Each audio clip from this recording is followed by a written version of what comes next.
Welcome back to the deep dive. Okay, so we're diving into this stack of materials you sent over, and honestly, right off the bat, there's this fascinating contradiction staring us in the face. Mm-hmm. You look at current U.S. policy, huge subsidies, more tariffs, this really painful slowdown in legal immigration, and it just feels like it's thumbing its nose at everything we learned in Econ 101. That's exactly the place to start. You've nailed the core paradox here. Mm. The sources we're looking at basically confirmed that those standard models, the neat logic of comparative advantage, openness, free markets. Yeah, the textbook stuff. Exactly.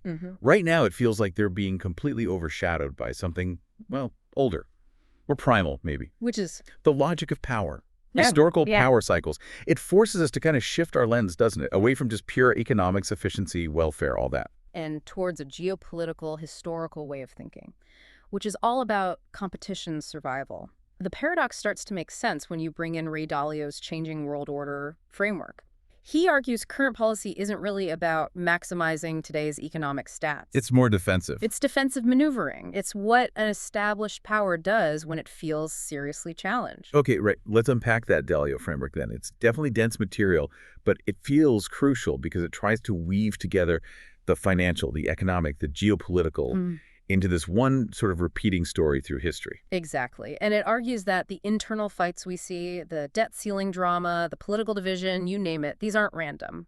They're symptoms. Symptoms of a great power late in its life cycle, happening right when an external challenger is rising fast. Gotcha. So Dalio explains the structural pressure, the impulse towards conflict, and these defensive policies we're seeing. Precisely. The U.S. seems to be prioritizing things like security, supply chain resilience, maybe domestic stability over what the textbooks say maximizes economic welfare right now. But, to make this really useful for you, the listener, we also need those other two pieces you sent.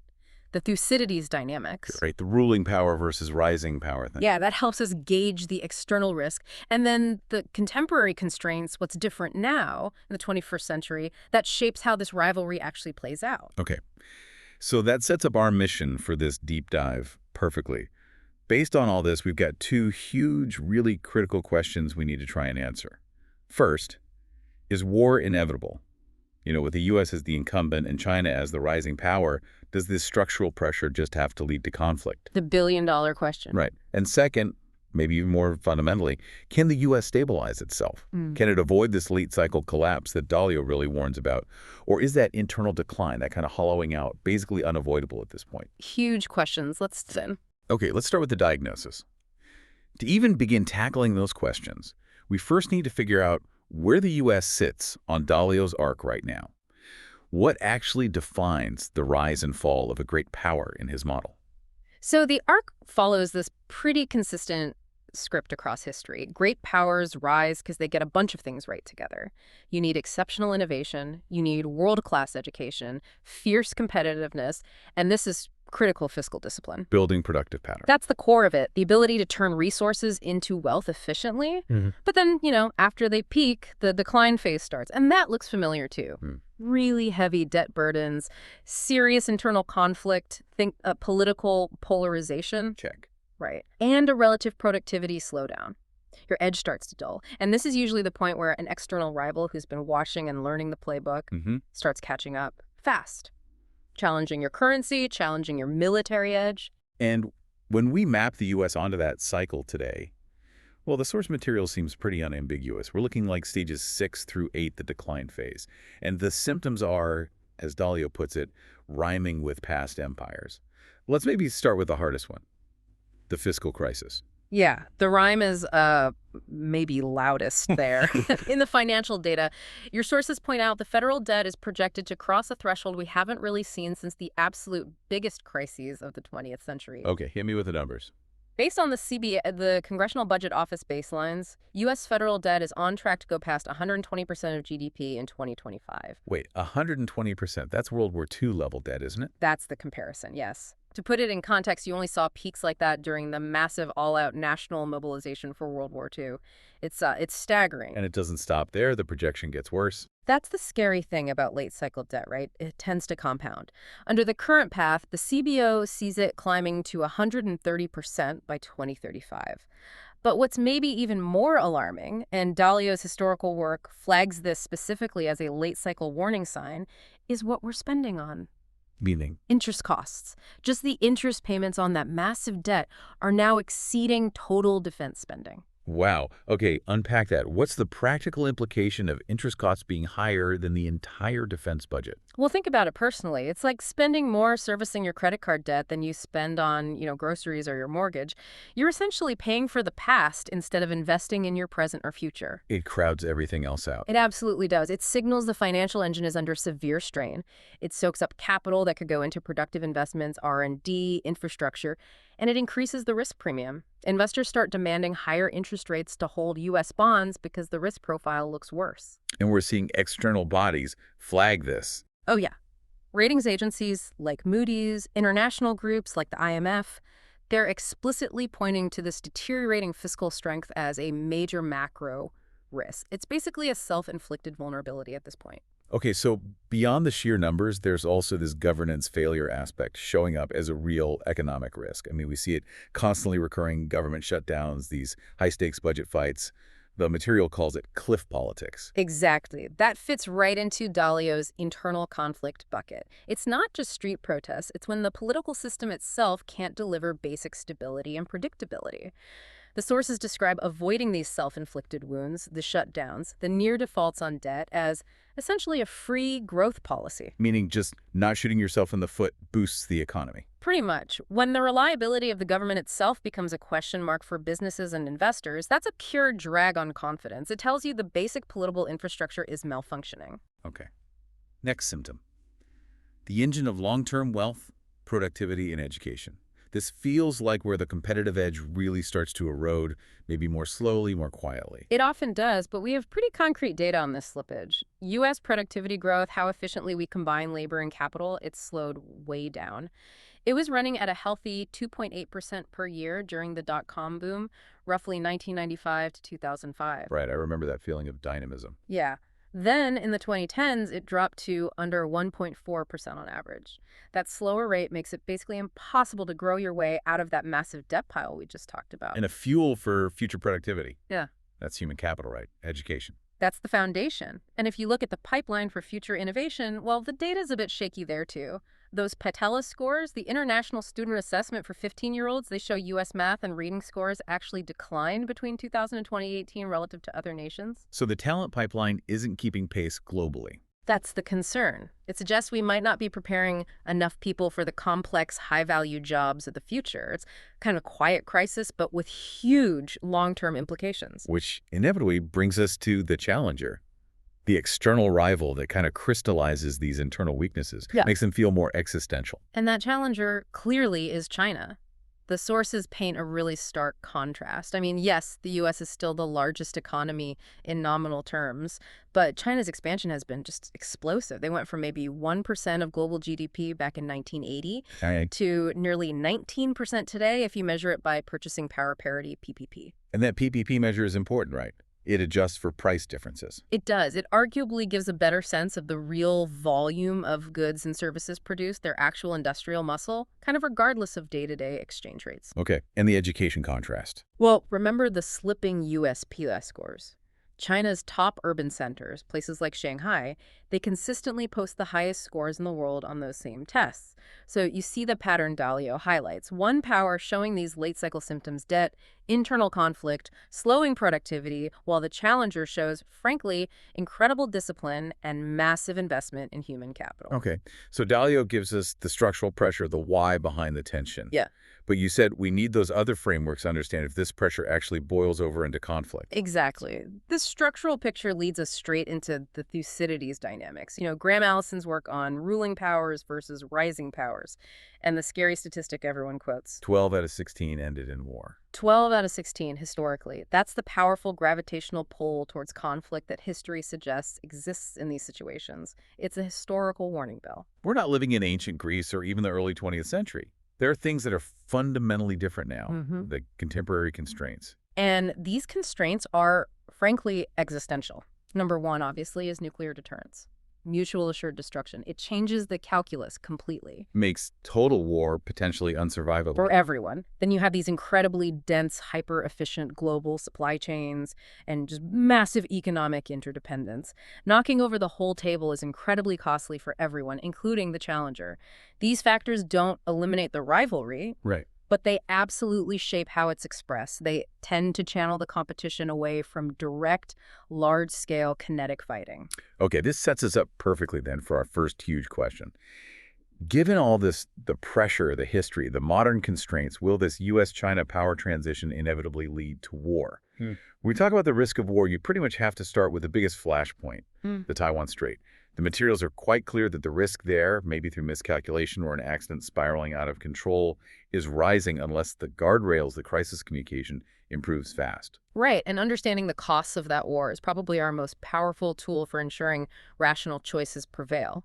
The Center for Strategic and International Studies, CSIS, did this major project in 2023. They ran, I think, 24 detailed war games simulating a potential PRC invasion of Taiwan. Wow, 24 different scenarios. Yeah, trying to really stress test the assumptions. Yeah. And these weren't just abstract exercises. They aimed to generate hard data on what that kind of conflict would actually mean. Okay, so what was the bottom line? Did the U.S. and allies manage to stop an invasion in these simulations? So in most scenarios, yes.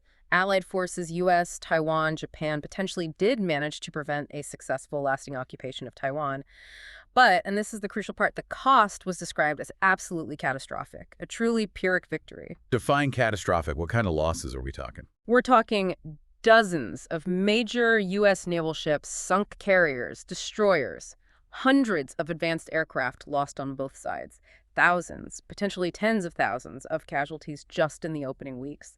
And maybe just as devastating long-term, the Taiwanese economy and infrastructure would be utterly destroyed. Think Ukraine, but potentially much faster and involving the world's semiconductor hub. So even winning looks like a devastating generational loss. You don't just lose ships, you crater the global economy, you lose global stability. That's exactly it. The goal isn't just to win the fight, the goal is to prevent the fight from ever happening.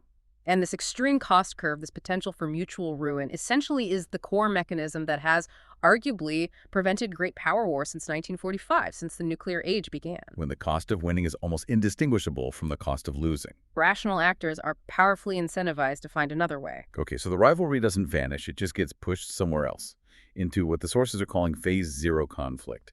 Can you define that for us? What does phase zero actually mean? Yeah. Think of phase zero as the gray zone. It's the space of intense competition that stops short of actual shooting war.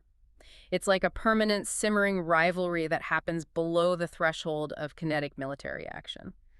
The modern constraints we talked about, nukes, economic costs, have basically forced great powers to develop this whole toolkit for hurting each other without triggering Armageddon. An escalation ladder, but stopping before the top run. Kind of. It allows them to inflict pain, to signal resolve, to try and gain advantage, without necessarily firing missiles. So what does that look like in practice? What are the tools in this phase zero toolkit? Oh, it's a crowded toolbox. You've got aggressive cyber attacks going after infrastructure, stealing intellectual property, disinformation campaigns. You have the really prominent use of export controls and entity lists, trying to surgically choke off the other side's access to critical technologies like advanced chips. The tech war stuff? Exactly. Then there are capital restrictions, making it harder for companies to invest, or visa restrictions, and of course the big one lately, tariffs, slapping taxes on each other's goods. It feels like a substitution effect, right? These gray zone actions, tariffs, tech bans, they're unpleasant. They definitely hurt economies, but they substitute for the much riskier kinetic options. They let off steam, maybe. That seems to be the strategic calculation. These tools, while painful and often inefficient economically, are seen as preferable to the existential risk of hot war. The IMF, for instance, explicitly warns that these resurgent tariff falls are now just the structural feature of the global economy, slowing growth, but they're being used as geopolitical weapons, not just trade policy tools. But we can't just ignore the history. If 12 out of 16 past power transitions ended violently, what about the other 4, the peaceful ones? That's the absolutely critical piece of hope in the data. Those 4 peaceful cases in the Thucydides dataset, they prove that the outcome isn't predetermined. It's ultimately a choice. Leadership decisions, diplomacy, context, they can override the structural gravity. So wrapping up this first big question, war between the U.S. and China. Inevitable or not? Based on synthesizing all this material, the answer seems to be no, not inevitable. The combination of nuclear deterrence, the incredibly high costs shown in the war games, and the existence of this intense phase zero competition, all of that tilts the rational calculation towards fear's system-shaping competition short of war. But there's a but. There's a huge but. This safer path only holds if leaders on both sides actively invest in and strengthen crisis management tools. Hotlines, protocols for encounters at sea and in the air, clear red lines. Without those guardrails, an accident or misinterpretation in that tense gray zone could still spiral catastrophically. Okay. That's sobering, but maybe slightly hopeful. It brings us to the second, and you could argue even more critical question.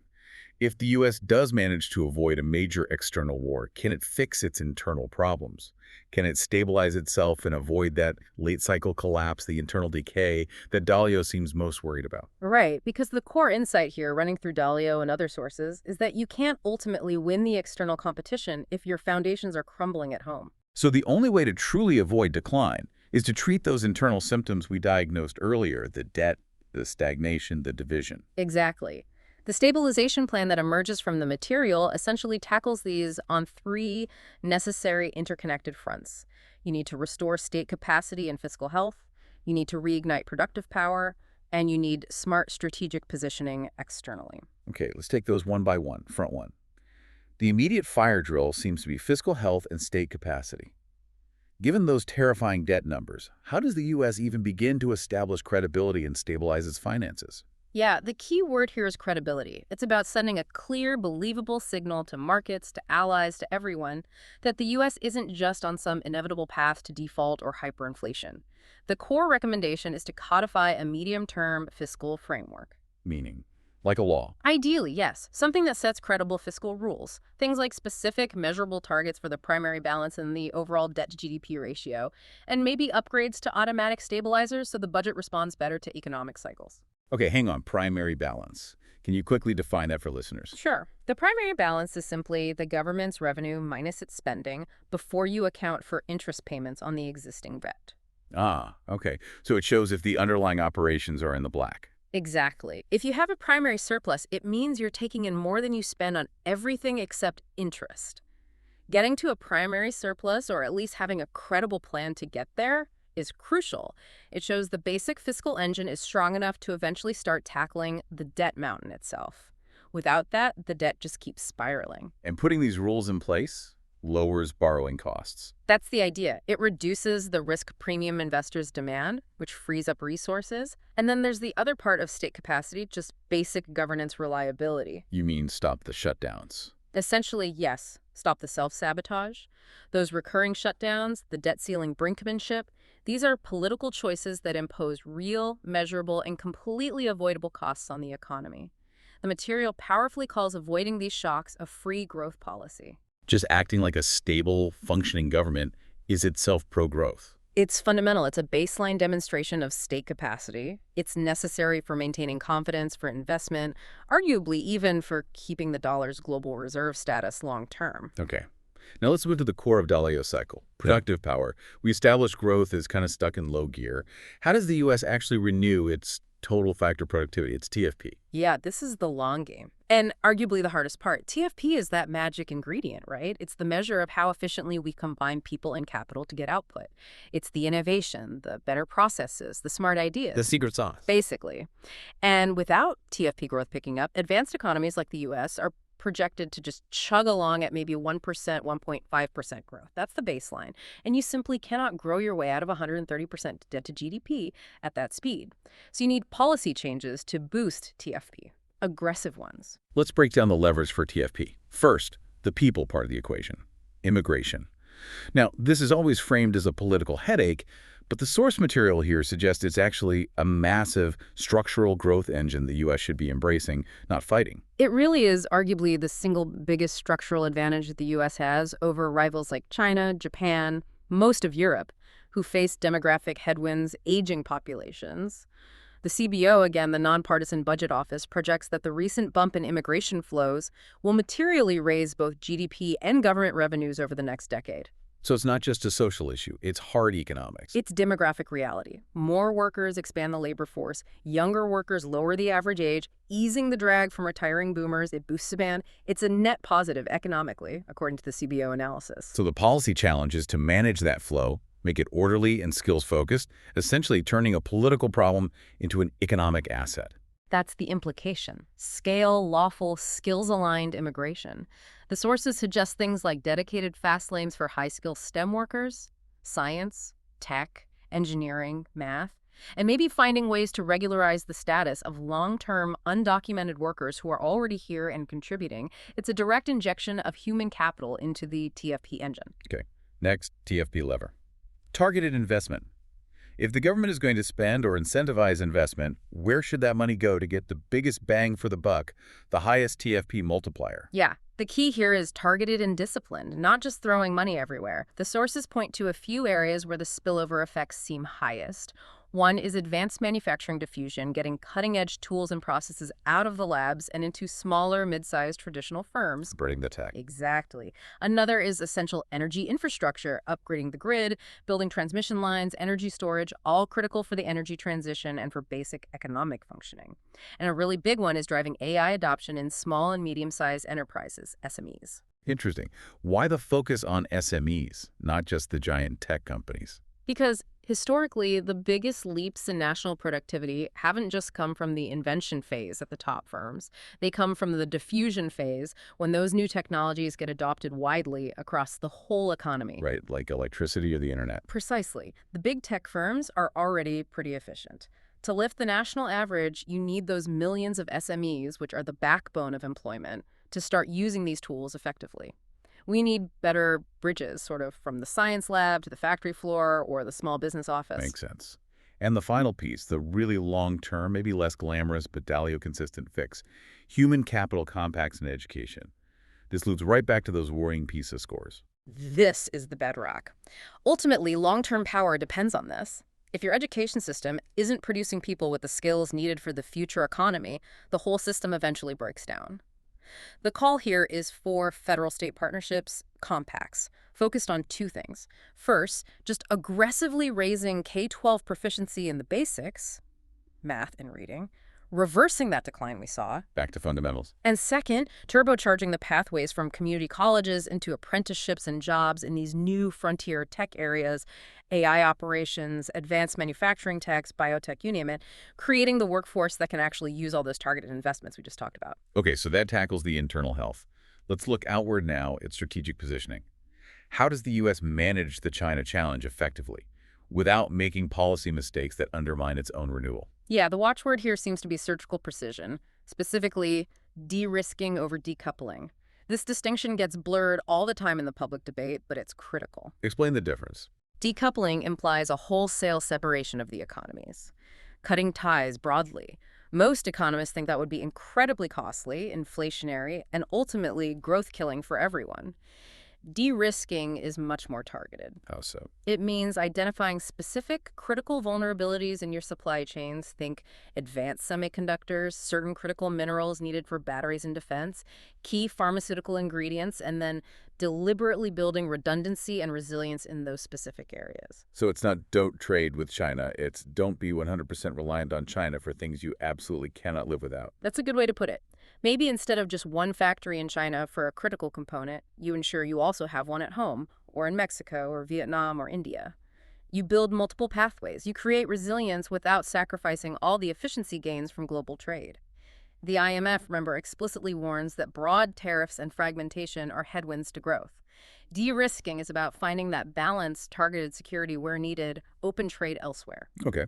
And on the military side, we said war is avoidable if crisis management is strong. Right, so that requires a combination of hard-nosed deterrence and consistent dialogue. The deterrence has to be credible. The potential adversary needs to see and believe that aggression would be too costly. Those war games help make the costs visible. Make the risks clear. Exactly. But deterrence alone isn't enough. You need the dialogue piece to prevent accidents. That means updating and regularly rehearsing things like incidents at sea agreements, especially in crowded areas like the Western Pacific, and maintaining reliable, constantly tested crisis hotlines. You need guardrails to prevent a minor incident from becoming a major catastrophe through misunderstanding. Low-cost insurance against disaster. And the final piece is strategic positioning, sharing the load. Alliance modernization, yes. The reality is the U.S. probably can't afford to be the sole security guarantor everywhere while also tackling these massive internal fiscal and investment needs. Modernizing alliances means more burden sharing, more co-production of defense systems, things like jointly developing missile defenses, pooling maritime surveillance data, building integrated cyber defense capabilities with key allies in Asia and Europe. It makes the collective defense stronger, harder for an adversary to crack, and it potentially lowers the immense fiscal strain on the U.S. budget over the long run. Okay, that feels like a comprehensive plan for stabilization, addressing both the internal rot and the external pressure. Now, to really ground these ideas, let's look at history. Because, as you said, the choices America faces, now the temptation towards conflict, the absolute need for internal reform, they aren't new. History offers some powerful mirrors, right? Oh, absolutely. The source material highlights 3 case studies that are incredibly relevant. They basically act as a historical playbook showing different paths taken in similar situations. They cover power transition, managing sustained rivalry, and that crucial question of domestic reform. Okay, let's start with case 1, the UK-US handoff, roughly 1890 to 1945. This is the big, rare example of a largely peaceful transition between global hegemons. How did that happen? Right. This is often called the Great Rapprochement. And it's kind of the exception that proves the rule about the Thucydides Trap.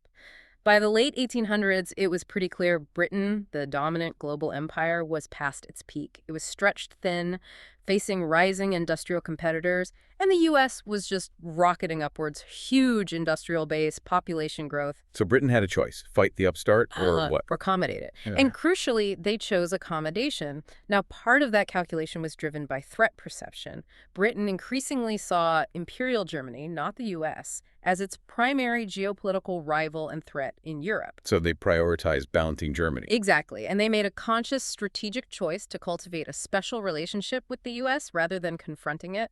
This involved practical steps, strategic accommodation.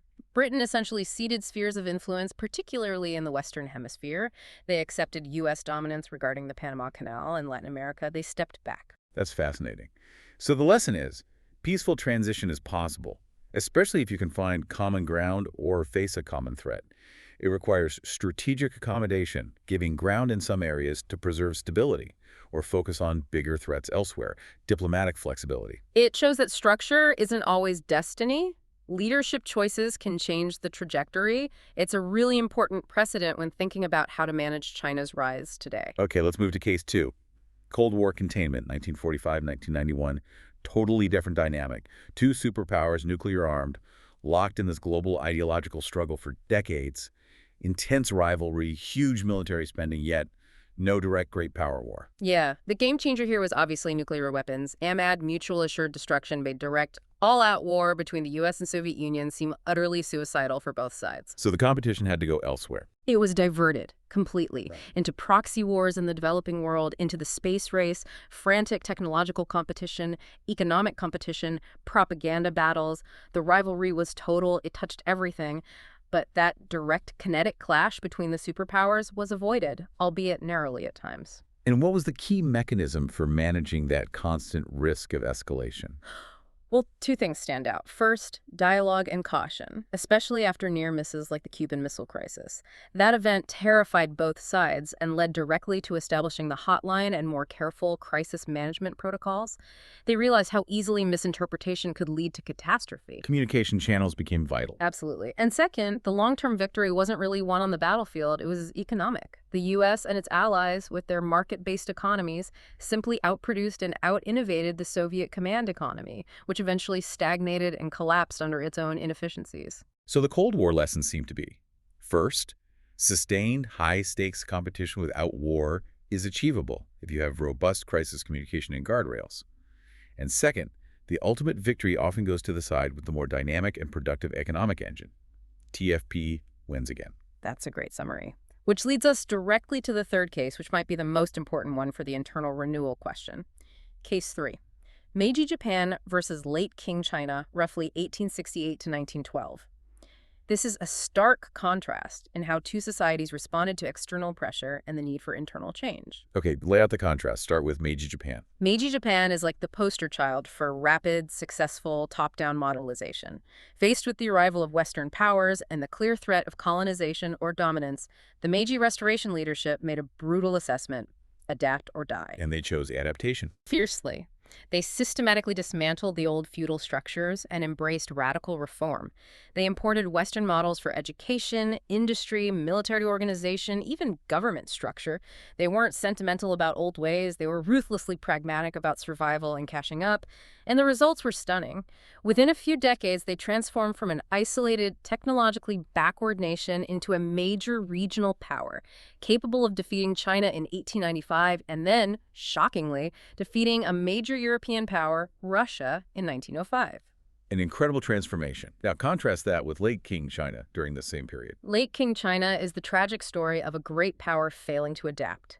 It had immense history, population, cultural weight, but the ruling structures were sclerotic, resistant to fundamental change, riddled with corruption. They faced similar external pressures from the West and Japan, but largely failed to implement effective industrial or military modernization. Why? What held them back? Deep-seated resistance from conservative elites, internal rebellions that drained resources, a political system unable to drive through necessary reforms against entrenched interests.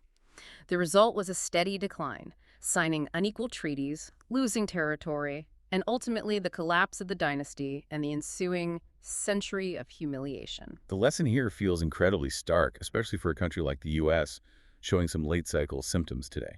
It's terrifyingly clear. Adaptation and internal reform determine survival.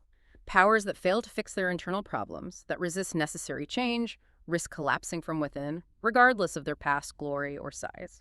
If the U.S. neglects its productive foundations, education, infrastructure, fiscal stability, innovation, it risks becoming like late Qing China. Powerful on paper, perhaps, but increasingly hollowed out, stagnant, and vulnerable to internal fracture or external shocks. Wow. Okay, that really brings all the threads together.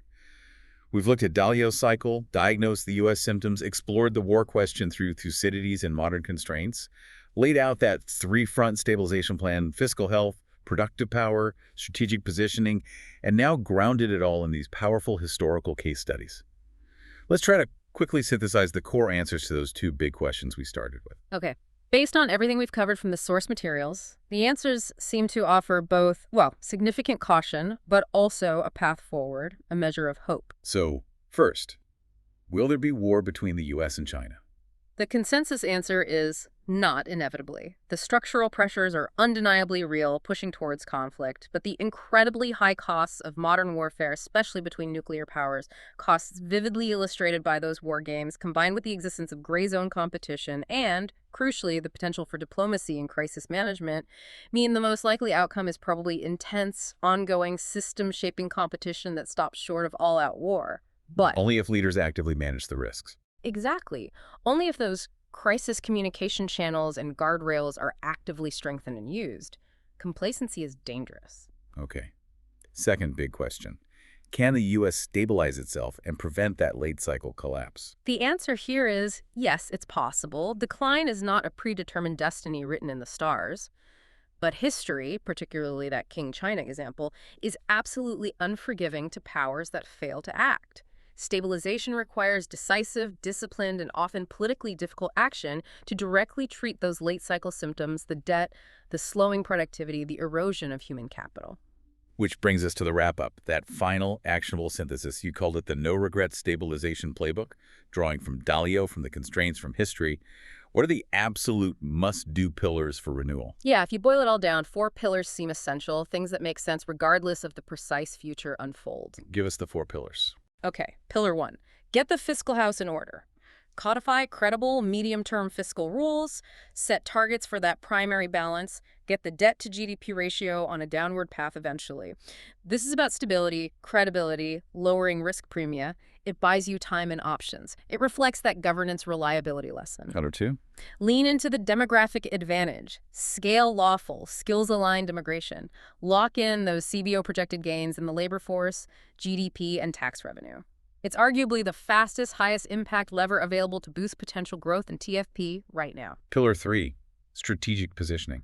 Be smart, not panicked. Implement targeted de-risking of truly critical supply chains, chips, key minerals, pharma APIs.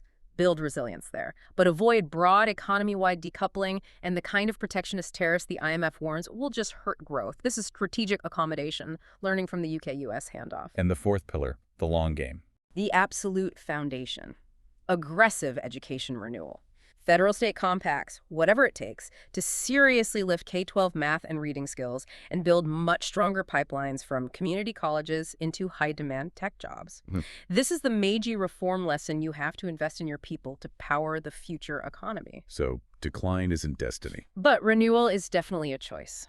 And maybe the final thought, the really provocative one from all this material, is that history suggests the most important competition America faces isn't necessarily the one across the Pacific, it's the one happening right here, at home. The internal competition between the forces pushing for stagnation, for clinging to the status quo, and the forces demanding adaptation, reform, and renewal. Which path will the U.S. ultimately choose?